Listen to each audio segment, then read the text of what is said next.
They called it a transition meeting. Polite. Polished. Prearranged.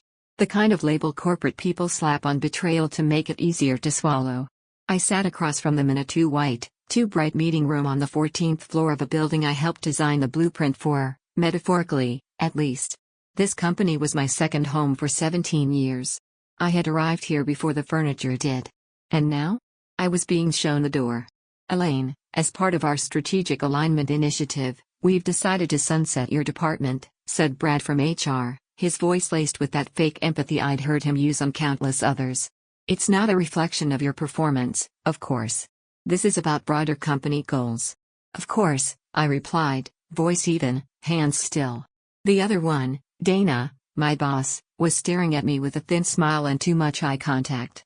She probably practiced that look in the mirror before meetings like this. They thought they were delivering a surprise. They had no idea they were walking straight into a plan that had started months ago. Because while they were busy underestimating me, I had already outmaneuvered them. I glanced down at the folder they slid across the table. I didn't open it. I didn't need to. It would contain the usual, a generous severance package, 3 months of health insurance, some vague mention of outplacement services. A checklist of corporate mercy. We'd like to ask you to finish up by Friday, Dana added, already sounding relieved that I hadn't cried or screamed. And we'll collect your company laptop, badge, and phone before you leave. She probably thought I'd be humiliated. That I'd slink away, shoulders hunched, whispering thank yous and pretending it was okay. Instead, I stood up calmly, straightened the sleeve of my blazer, and nodded once. No problem, I said. Friday it is. Brad blinked. Dana smiled nervously. I didn't give them anything else, not an ounce of emotion, not a flicker of confusion. Let them guess what I was really thinking. Because the truth was, I'd been expecting this for months. Ever since the internal budget proposal had mysteriously excluded my department. Ever since I was accidentally removed from executive meeting invites. Ever since I overheard Dana in the break room whispering about making space for fresh talent. They thought I wouldn't notice. Or worse, they thought I wouldn't do anything about it. But they didn't know that I'd already started preparing the moment I realized the temperature had changed. Long before the polite knives came out. Back in my office, a space I had filled with over a decade of history, I sat down and unlocked my personal phone. Not the company-issued one they'd ask for on Friday. Mine. I sent a single text. They've made their move. Friday's the day. The reply came less than 30 seconds later. Perfect. We're ready. I looked around the office, my eyes landing on the framed photo of my old team, the one I built from scratch, trained, and turned into innovators. The same team they'd now try to repurpose under someone younger, someone cheaper, someone they thought could do what I did just as well. I tapped the glass frame once with my knuckle and whispered, just a few more days. Then I opened my personal laptop, one I kept quietly at home, filled with documents that would soon change everything, and began the final preparations. You see, what Dana and Brad didn't know was that 6 months ago, I discovered something in a shared development folder that changed everything. Buried deep in a project file, misnamed and half forgotten, was a line of code I'd written 3 years ago. An adaptive module that allowed our analytics system to self-optimize in real time. It was the core of the product we now license to Fortune 100 companies. And it was credited to team contribution. Except, I wrote it. Alone. On my own time. With my own equipment. They hadn't filed any patent. Hadn't protected it. Hadn't even documented its origin properly. They built their flagship product on the back of a feature they couldn't prove they owned. I spent the next 4 months refining that code, outside work hours, using my personal system, logging every minute, every edit. Then I filed for a provisional patent under my own name with the help of a quiet, brilliant IP lawyer. And then I waited. Waited for the moment they would hand me the box. That night, I met Marcus Chen for dinner in a downtown wine bar with linen napkins and discreet waitstaff. Marcus was the CEO of Nexera Systems, our biggest competitor, and the man who had tried to poach me 3 years ago. Back then, I turned him down out of loyalty. Now? Loyalty was dead. You look like someone who just saw a long game pay off, he said with a smirk as he poured the wine. You're not wrong, I replied. He slid a thick envelope across the table. I didn't need to open that either, not yet. I knew what it contained, the final licensing agreement for the new product we'd quietly co-developed using my patented code. This goes live Monday, he said. Press release is ready. You'll be listed as the lead architect, and of course, your name is now attached to the IP. We've also matched your previous salary. And tripled your stock options. I picked up the glass of wine and clinked it gently against his. To letting them make the first move, I said. To the second act they'll never see coming, he replied. The next morning, I walked into the office with my head high and a soft smile. Big plans for the weekend? The receptionist asked, unaware. You have no idea, I said. By noon, half the company knew I was leaving. The pity smiles started coming in, junior developers stopping by to say, you were always the heart of this place, and XX pretending they were shocked by the news. And all the while, I was clearing my desk. Quietly. Calmly. Methodically. Framing the end exactly how I wanted it. Not with a bang. But with a loaded silence. The kind that comes right before thunder. By the time Friday afternoon rolled around, my departure was just another footnote in TechLoom's endless churn of internal restructuring.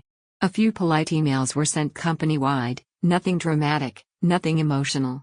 Just a cold, templated message that read: We thank Elaine Kim for her years of dedicated service and wish her the best in her future endeavors.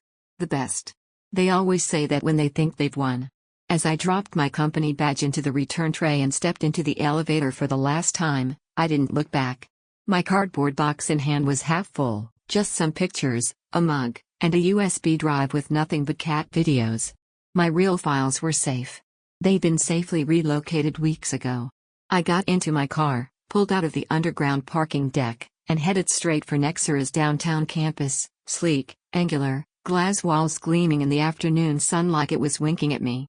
At reception, the assistant greeted me by name. Dr. Kim, she said warmly, Mr. Chen is expecting you. I was escorted up to the executive floor. The moment I stepped into Marcus's office, he stood and extended his hand. You're right on time, he said. I've waited long enough, I replied. We shook, firm and deliberate. Everything's live, Marcus added, gesturing toward his wall-mounted display. On it, Nexera's new press release, published across every major tech outlet and already trending on LinkedIn. Nexera acquires exclusive rights to revolutionary data optimization patent, welcomes Elaine Kim as Chief Technology Strategist. The press release was bold but factual. It outlined the acquisition of the patent I had quietly filed months ago. It described its potential impact on data compression and analytics processing across the cloud services market, tech that would not only drive Nexera's growth but render a huge portion of TechLoom's systems obsolete without a licensing deal. My name appeared 5 times in the article. My photo? Right there, centered and confident. Unlike the years at TechLoom, where I was hidden behind vague job titles and group credits, this moment was unmistakable. This time, they couldn't write me out of the story. By Monday morning, the fallout began. I didn't even need to check the news feeds, the alerts were already flooding my inbox. TechLoom's executives were scrambling. Their shareholders were panicking. Their internal Slack channels, according to one of my former team leads, had exploded with whispers, screenshots, and frantic directives from leadership. At 9:07 a.m., I received my first message from Evelyn, my former colleague in legal. Are you serious? You own the patent now? They are losing their minds up here. I smiled and typed back a simple. Tell them to check their documentation. They had none. Why? Because I never developed the finalized algorithm on TechLoom's time. I had intentionally split the improvements from my work project after realizing I was being sidelined. Every upgrade, every line of code, every performance boost, it all happened in my home office, on my personal devices, outside the reach of their IP clause. I had dotted every I, crossed every T, and time-stamped every version. Legally? I was untouchable. Strategically? I had just got at the very core of their flagship product, CloudVerge. Their compression algorithm, the one they boasted about in every investor pitch and keynote speech? Mine. And now? Nexera's. That same morning, Marcus walked into my new office with a quiet nod. Our engineers are integrating the patent code into NexoreX, he said. Your framework gives us a 52% improvement in efficiency over CloudVerge. They can't compete. He paused and added, we just signed a partnership deal with 3 of their biggest clients. More are calling. It was happening faster than I expected. I took a breath. You think they'll sue? I asked. Oh, definitely, he replied, almost amused. But by the time it gets to court, they'll be begging us to settle. By Tuesday, my old team began defecting. One by one, I received messages like, "Elaine, if you're building something new, I want in. Never felt respected over there. With you, I did. Please tell me you have room for a back-end engineer with half a soul left." I did. In fact, we'd already prepared new roles for each of them. Better titles. Better pay. Remote flexibility. Respect. By Wednesday, 4 of them had submitted their resignations to TechLoom.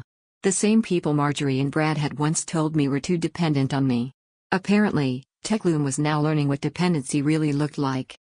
Thursday morning, my phone buzzed again, this time from a private number. I let it go to voicemail. When I played it back, I recognized the voice immediately. Victor Hahn, CTO of TechLoom. The same man who had refused to back me for a director position 2 years ago, saying I was invaluable where I already was. Now he was speaking with forced calm. "Elaine, I think we may have gotten off on the wrong foot. There's an opportunity here for collaboration. We're open to discussing licensing terms." I deleted the message. Let my legal team handle it. Later that day, Marcus called me into the boardroom. "We want you to lead a think tank under Nexera Labs," he said. "Innovation division. Your own team. Total creative control." I sat there, stunned. "You're serious?" He nodded. "You've already shifted the market with one idea. I want to see what happens when no one's holding you back." For the first time in years, I felt something I hadn't even realized I'd lost: freedom. Not just freedom from bureaucracy or ego-driven managers, but freedom to invent again. On my terms.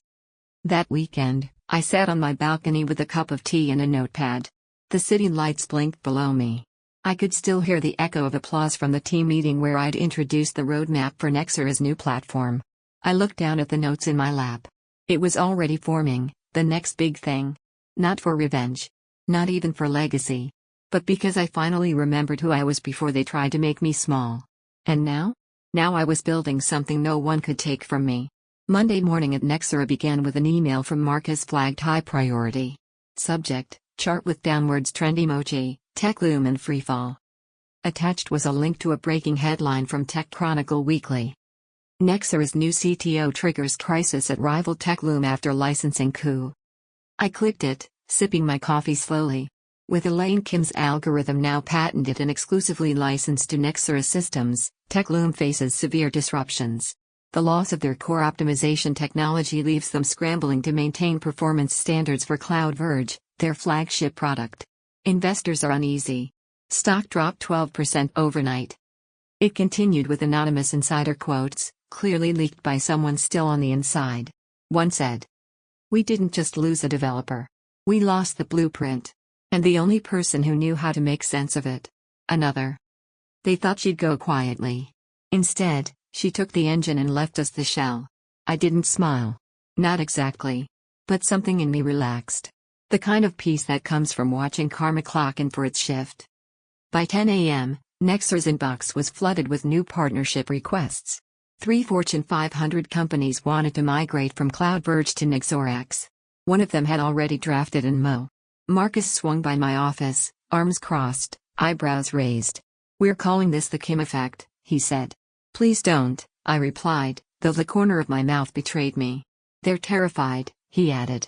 TechLoom just pushed an emergency release, something they patched together over the weekend to cover for your algorithm. I tilted my head. And? It tanked. Slowed everything down. Their clients are reporting latency spikes, failed queries. One just threatened to pull their account if it's not fixed in 48 hours. I leaned back in my chair, fingers tapping the desk. "They didn't just lose a product," I said. "They lost credibility. Trust." "Exactly," he nodded. "And guess who just asked for a call?" I raised an eyebrow. "Victor Hahn," Marcus said. "Again." That afternoon, I finally agreed to take the call. It wasn't for ego. It was strategy. My office was quiet, the city hum muted by double-glazed windows. When the screen lit up with Victor's face, he looked deflated. The power posture was gone.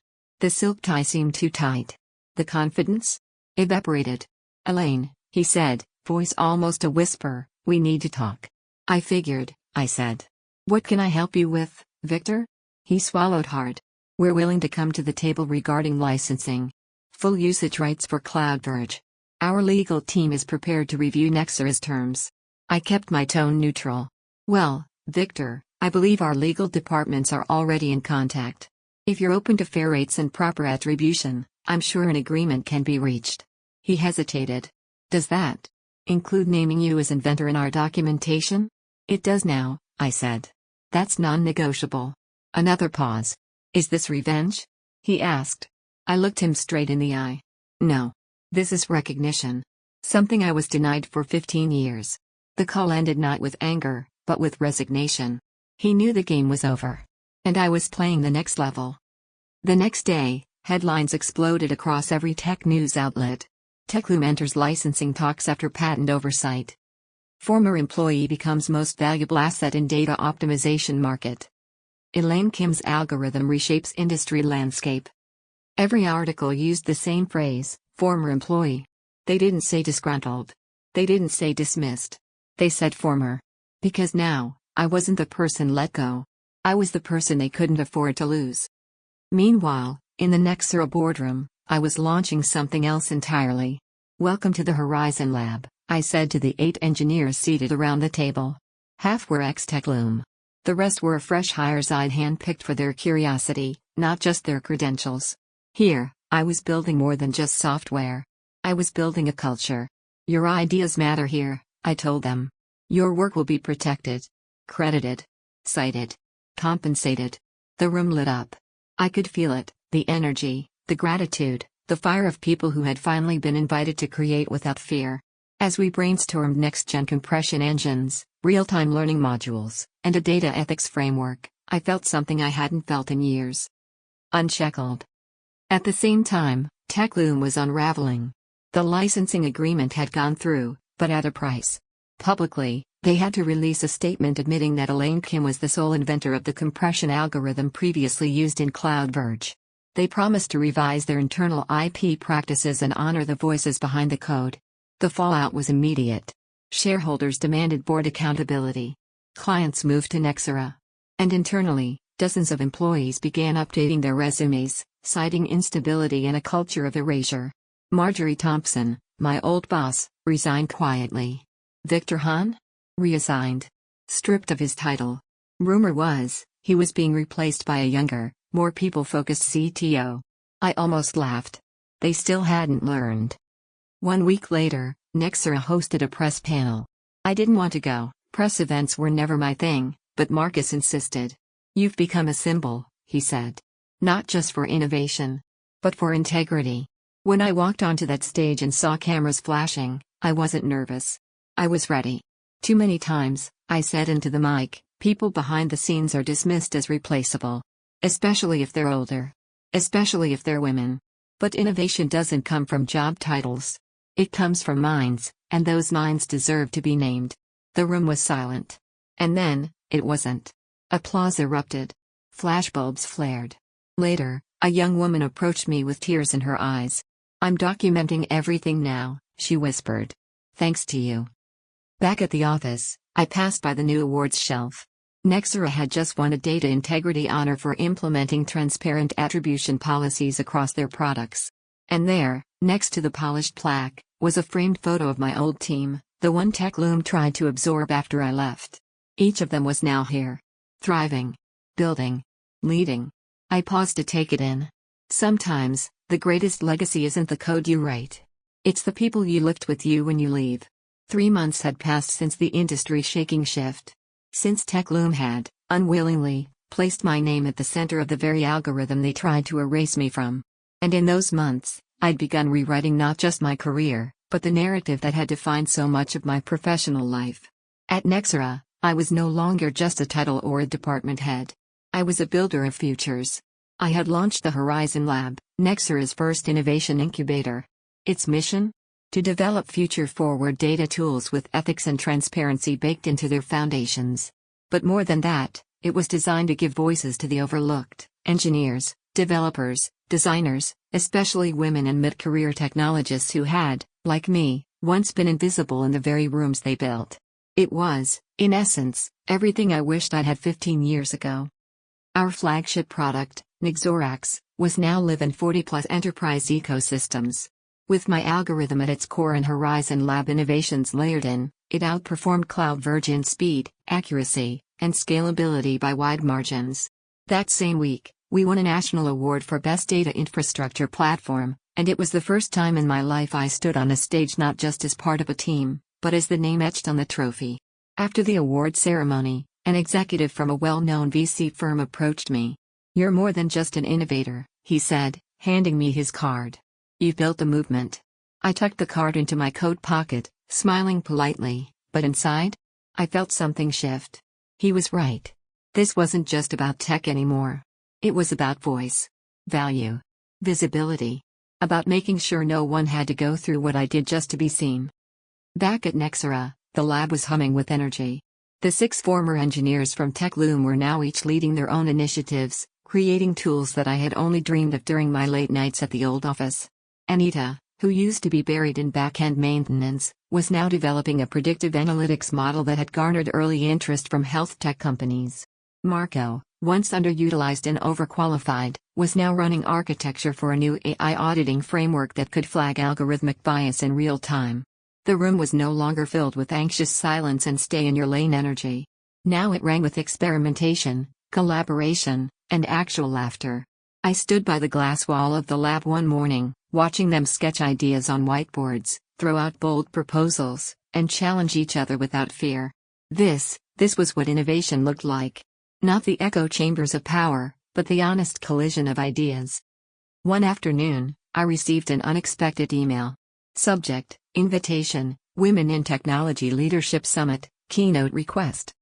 They wanted me to open the summit with a talk titled, "Owning Your Name in a Field That Erases It." My first instinct? Decline. I hated the spotlight. Always had. But then I thought of the junior developers still sitting in cube farms, wondering if their ideas mattered.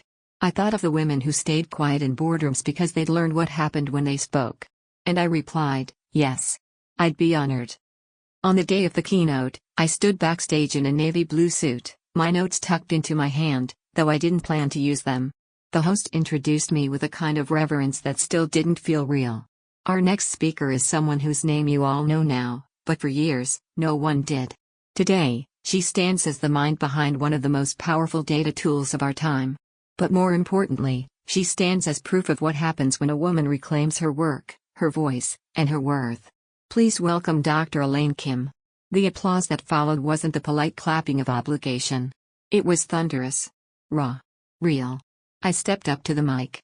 "I used to believe that if I worked hard enough, someone would notice," I began. "That my work would speak for itself, and that recognition would come naturally." A pause. I was wrong.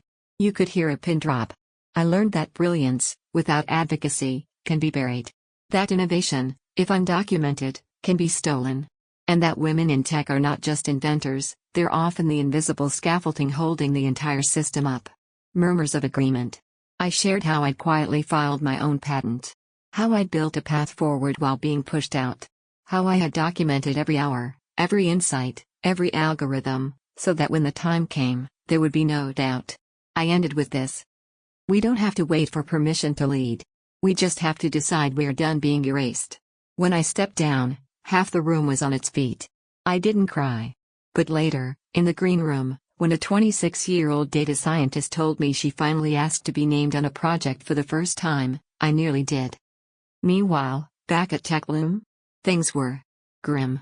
Their post-crisis rebrand, renaming CloudVerge to CloudVision, had flopped. The core still ran on my licensed algorithm, and every time a user booted up, they saw my name in the footer, optimized using technology licensed from Dr. Elaine Kim. The company tried spinning it as a collaboration. Industry insiders knew better. They had become a case study in failure, how arrogance, short-sighted leadership, and the erasure of talent had cost them dominance in the data sector. Marjorie was never seen in tech circles again. Victor took a sabbatical, then tried to launch a startup. Investors laughed him out of the room. I got one last message from Evelyn, the legal associate who had always been decent. "Never told you this, but I cheered when you went public. You taught a whole lot of us to start keeping receipts." It made me smile. Because in the end, that was what it came down to. Documentation. dignity, and daring to believe that your name deserves to be next to your brilliance. As I left the lab that evening, the sun setting behind Nexera's glass towers, I felt settled. Not safe, because power shifts always come with risk, but solid, grounded, unshakable. The work continued. The code kept evolving. The next big thing was already being drawn on a whiteboard inside the lab. And now, for the first time, everyone in that room knew this. When we build the future, we sign our names at the bottom. In ink. 1 year to the day after I walked out of TechLoom's sleek glass doors for the last time, I found myself on a different stage, this time, surrounded by velvet curtains, buzzing conversation, and the glint of camera flashes. It was the National Innovators in Technology Awards, a gala I had once attended anonymously, tucked into the back row with a name tag that said Elaine K. No bio. No spotlight. Now, my name was on the program cover. Dr. Elaine Kim, Visionary of the Year. I should have felt triumphant. But instead, I felt still. Calm. Because this wasn't a finish line, it was just another checkpoint on a road that had taken longer, cost more, and taught me deeper lessons than I ever expected. As I took the stage, my thoughts didn't jump to my accolades or the algorithms or the headlines. They went to a moment 3 years ago, me, alone in a stairwell at TechLoom, holding back tears after my project was presented under someone else's name. Again. I had stayed silent that day. But that silence had birthed a decision. A quiet, calculated, radical decision to reclaim everything. And that, I told the crowd, was the story worth telling. The award plaque now hangs in the Horizon Lab, above a whiteboard scribbled with the early framework for our latest project, Project Mirror, a new AI architecture that audits its own decision-making for bias and performance drift in real time. At Nexera, we no longer build just for speed. We build for truth. Our tech doesn't just move data faster, it protects the people behind the data. And the people building it? They're seen, credited, empowered. Every line of code now carries an author tag.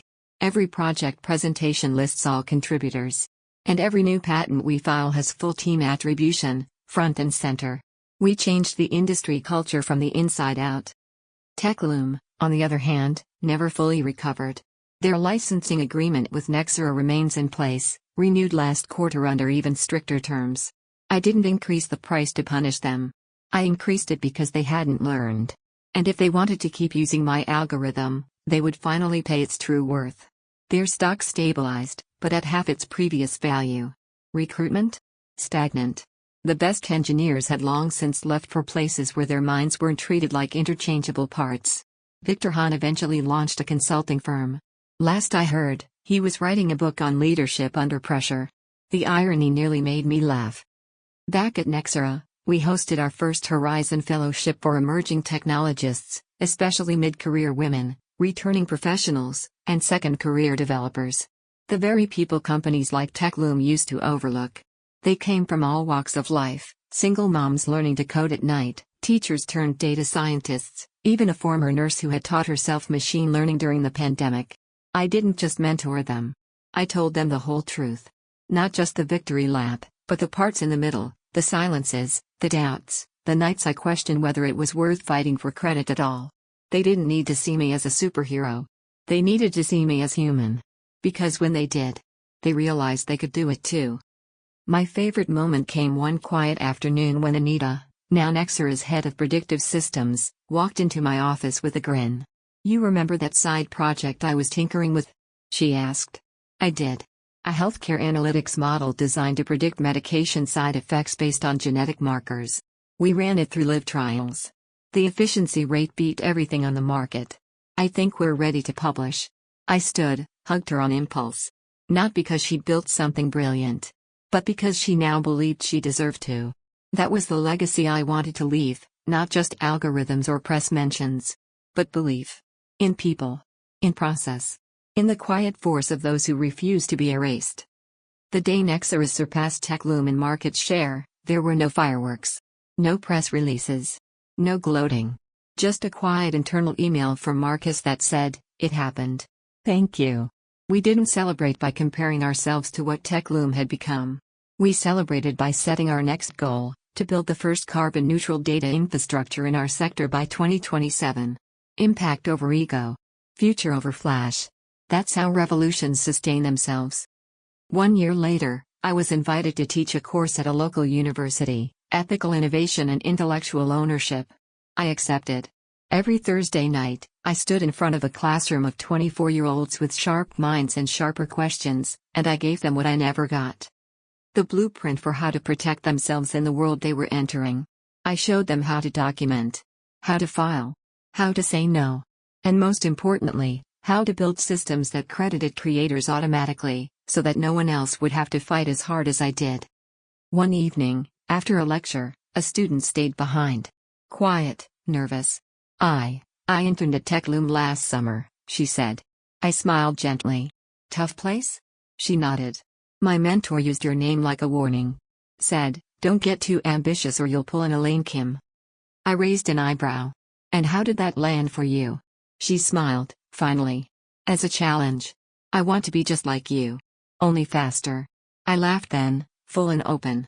Then let me help you be faster, I said. You shouldn't have to survive what I did to thrive. At our 5-year Horizon Gala, the venue was filled with alumni, current team members, and rising stars in the tech world. Instead of a traditional speech, I gave the mic to 6 people I once mentored, each of them now a leader in their own right. They told their stories. Some of struggle. Some of resistance. All of reclaiming. By the time the last voice finished, there wasn't a dry eye in the house. This was what building a legacy really looked like. Not being the only name they remembered, but making space for more names they'd never forget. That night, I returned to my home office. The lights of the city blinked outside. I poured a glass of tea, sat down, and looked at the patent plaque that had once been the start of it all. Next to it was a framed photo, my original team at TechLoom, now my leadership team at Nexera. And beneath it? A single line, handwritten by one of our fellows, now a junior engineer. Thank you for showing us how to own our minds. I closed my eyes, breathed deep, and finally let myself feel it. Not revenge. Not retribution. But peace. Because I didn't just win. I rewrote the rules. For all of us.